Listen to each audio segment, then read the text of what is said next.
नमस्कार साथियों, स्वागत है आप सभी का एक बार फिर।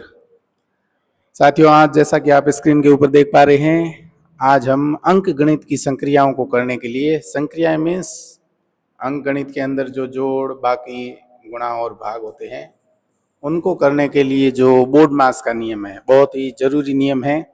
इसके तहत अंक गणित की जितनी भी संक्रियाएं होती है उनको हल किया जाता है।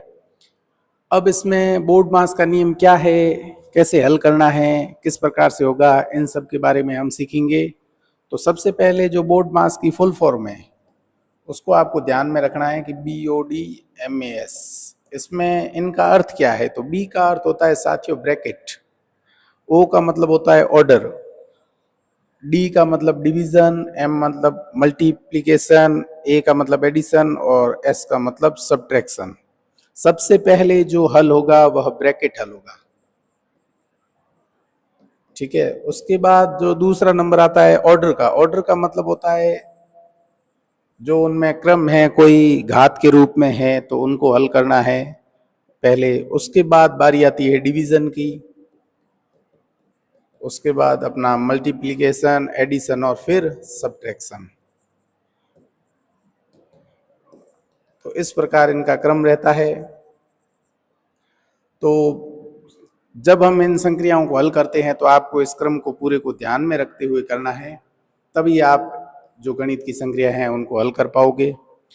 बढ़ते हैं, दो चार जो इनके प्रश्न हैं उनको हल करते हैं तो आपको समझ आएगा किस प्रकार इनका उपयोग होता है। तो जो पहला प्रश्न है वह है, जो आपके सामने एक गणितीय संक्रिया दी हुई है उसको देखिए।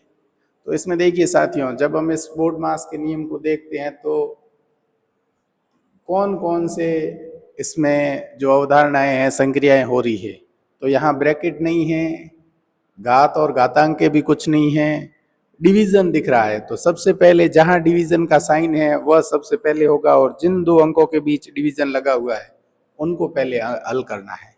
तो यहाँ पे आप इसको जब हल करेंगे, हम इसमें सरल से कठिन की ओर बढ़ेंगे, आगे थोड़े कठिन सवाल भी है तो उसको भी हल करेंगे।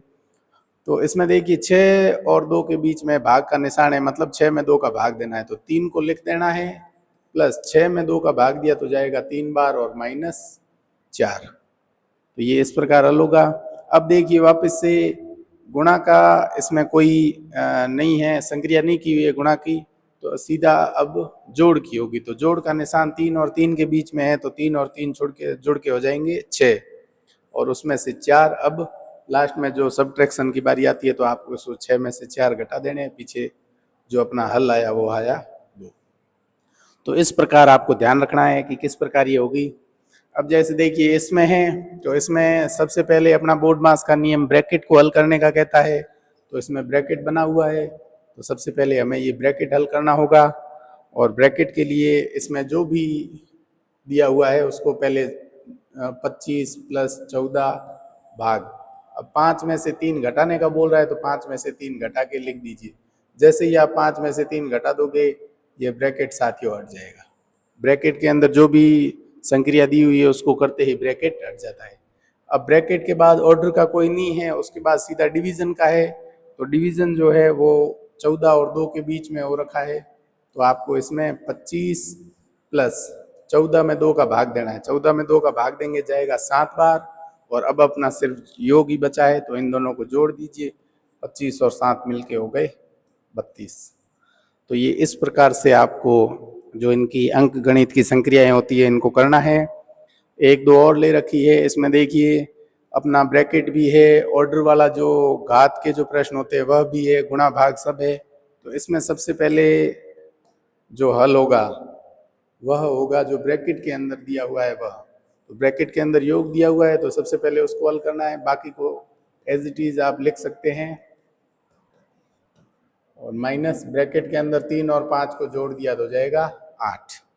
अब ब्रैकेट हल होने के बाद साथियों, जैसा कि ऑर्डर का है तो उसमें घात का जो नियम है, भाई जो भी घात के रूप में संख्याएं हैं, घात और घातांक के रूप में, तो उसको हल कीजिए। तो यहाँ 2 का स्क्वायर है तो अब आपको इस 2 के स्क्वायर को हल करना होगा। तो यहाँ जब आपने इसको हल किया तो 2 का स्क्वायर हो गया 4 -8। अब बारी आती है डिवीजन की। तो डिवीजन में यहाँ देखिए 36 में 6 का भाग देना है, 6 बार जाएगा, गुणा पीछे वाला जो भी है उसको सेम टू सेम लिख दिया।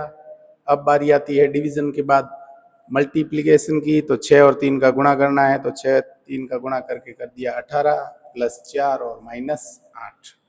अब योग होगा तो 18 और 4 का योग होके हो गया 22 और अब उसमें से 8 घटाने हैं, तो 22 में से 8 गए, अपने बचेंगे 14।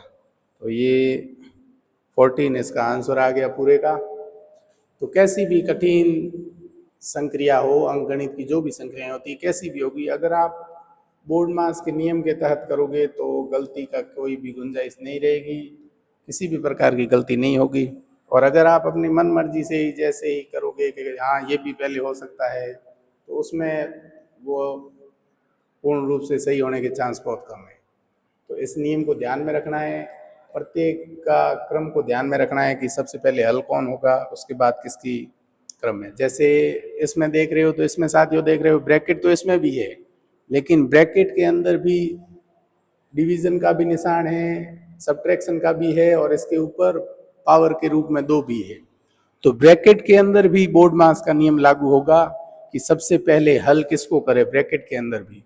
तो इसको हल करते समय आप 8 + 4 लिख सकते हो। ब्रैकेट के अंदर आप देख रहे हो कि जब बोर्ड मास के नियम में ब्रैकेट के अंदर भी अगर कोई मंजिला ब्रैकेट है तो वो हल करना है, या उसके मंजिला ब्रैकेट नहीं है तो फिर ऑर्डर के रूप में कोई है, घात के रूप में है। तो यहाँ देख रहे हो 6 का स्क्वायर है, तो इसको हल करेंगे तो बनेगा 36 भाग 3 - 2। तो हमने 6 के स्क्वायर को हल कर दिया। अब बारी आएगी ब्रैकेट के अंदर भी भाग की, तो ये हो जाएगा 8 + 4, 36 में अपने 3 का भाग दिया तो जाएगा 12 बार, और उसमें से 2 घटाना है। अभी भी ब्रैकेट पूरी तरह हल नहीं हुआ है, तो इसको ऐसे रखना है। अब जो बाहर का है वो 8 + 4 रहेगा, 12 में से 2 गए तो अपना जो होगा वह बचेगा 10। अब देखिए साथियों, 4 और 10 के बीच में कोई भी निशान नहीं है, तो जो 4 इस कोष्टक के बाहर कॉमन आया हुआ है, तो ये इसके साथ साथियों गुणा से जुड़ा हुआ है। जब भी इस प्रकार कोई होता है आपको दिया हुआ हो, तो उसमें कोष्टक के बाहर जो भी संख्या होती है वह इस पूरे कोष्टक से गुणा के रूप में जुड़ी हुई होती है। तो जैसे ही ये कोष्टक हल हुआ, इसके अंदर 10 आया, तो अब 4 और 10 का गुणा होगा, तो 4 और 10 का गुणा होके हो गया 40, और अब इसके बाद इन दोनों का योग होकर बन गया 48। तो ये इस प्रकार से हल होंगे। अन्य भी आपकी कोई अंकगणित से संबंधित इस प्रकार की अवधारणा की समस्या हो तो आप मेरे साथ शेयर कर सकते हैं। और जैसा कि मैंने 3-4 एग्जाम्पल देके सॉल्व करवाया है, बोर्ड मास का पूरा नियम समझाया, तो मुझे लगता है आप सभी को अच्छी तरह समझ आ गया होगा। सभी का मेरे साथ जुड़ने के लिए बहुत बहुत धन्यवाद। अगर वीडियो अच्छा लगा है तो सब्सक्राइब जरूर करें, लाइक जरूर करें।